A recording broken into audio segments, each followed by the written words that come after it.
Hey guys, God bless. Welcome back to Twist and Shout. I'm Shar, and today I wanted to share with you guys my very early, somewhere in between 6 a.m. and 7 a.m. morning routine.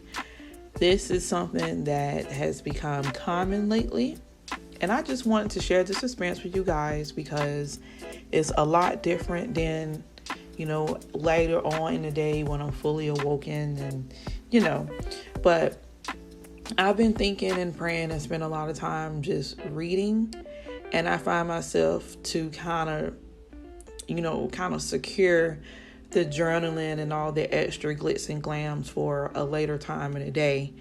Oftentimes, first thing in the morning, obviously my body's waking up, my mind is trying to get back on course, and my experience with Jesus is different, and I wanted to share that with you guys.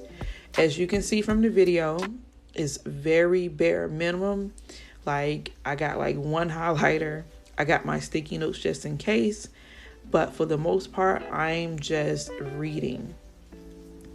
Now, what I also have saw and considered was the fact that I used to just pick up my Bible and I didn't pray about what I was going to read and how I would be able to apply it to my life. I kind of separate the reading the Bible and the prayer, and that was a mistake on my behalf, because you can pray about any and everything, and in order to get a habit of praying, you need to start praying all the time.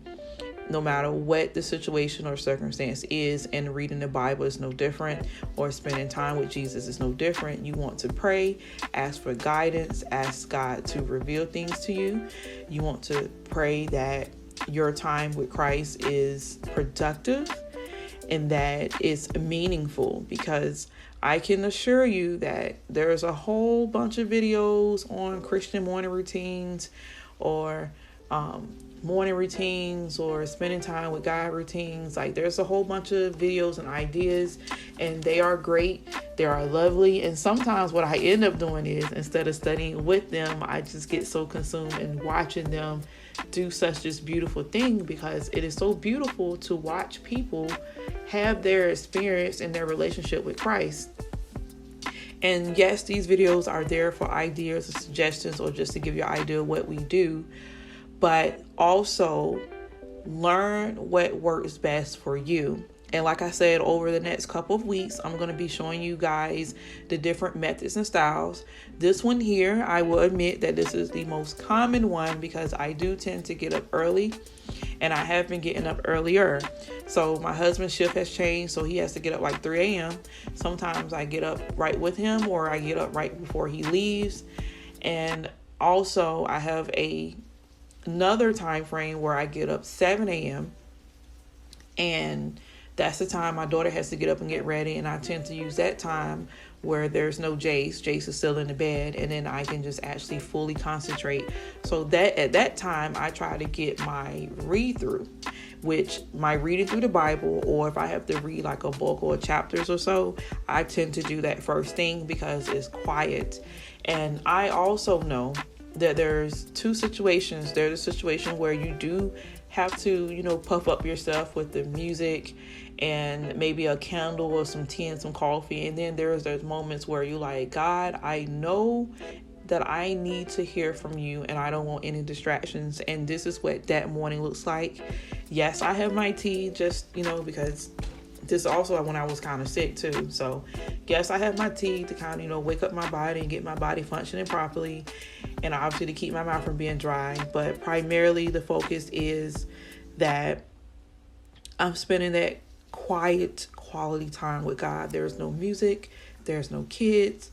It's just me and God. And sometimes it is a sacrifice. And that's what I want to make mention too, because I get a lot of questions and concerns about, okay, what do I do? How can I do this? If I got a bunch of kids, if I work, I got to take care of my husband, I got to run a household, I got to run a business. And just like there's a sacrifice in running a business and running a household, there's a sacrifice to spending time with God.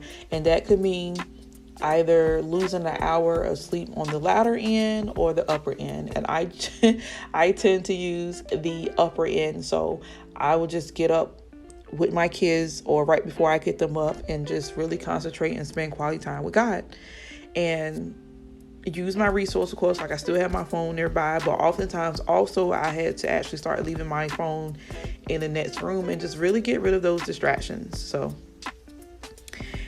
I still have my highlighter. Like I said, I still have my sticky notes. I still have my Bible, obviously. But as you can see or have seen, that it was majority reading and bare minimum highlighting and underlining writing this time, because I was so concentrating on the word and I was enjoying reading it. Like sometimes you just have to read without the extra. Now, this is not always the case, and this is not to say that if you master this that you're holier than thou. Trust me, I am all human. I am indecisive. I'm impulsive. I'm random. I have trouble concentrating. I have trouble being still for long periods of time. Like I have all these issues. I have my anxieties and all these things. And I pray through these things. And I also try to utilize self-discipline to get the job done. What is more important? Satisfying my flesh or edifying my soul? And obviously you should choose the latter. So just to encourage, your time with God may look different. It may feel different. You may say, hey, I don't even do any of this and I don't even understand what you're talking about. I just pick up my Bible and read. And I'm here to encourage you that that's perfectly fine. And God loves you just the same. What matters is your hearts. Like, pour your heart out, whether you're reading and highlighting, journaling, it's quiet, you got some music in the background. Give God your best. So I love you guys. I thank you so much for watching me as I spend quality time with God. Share your comments and thoughts down below. Don't pollute, keep it cute as always. And if you have any suggestions for me or others, let us know. If you like any other type of videos or things you want me to cover, let me know that as well. I appreciate your request and I try to get to them as soon as possible. Love you guys. God bless. Take care. Bye.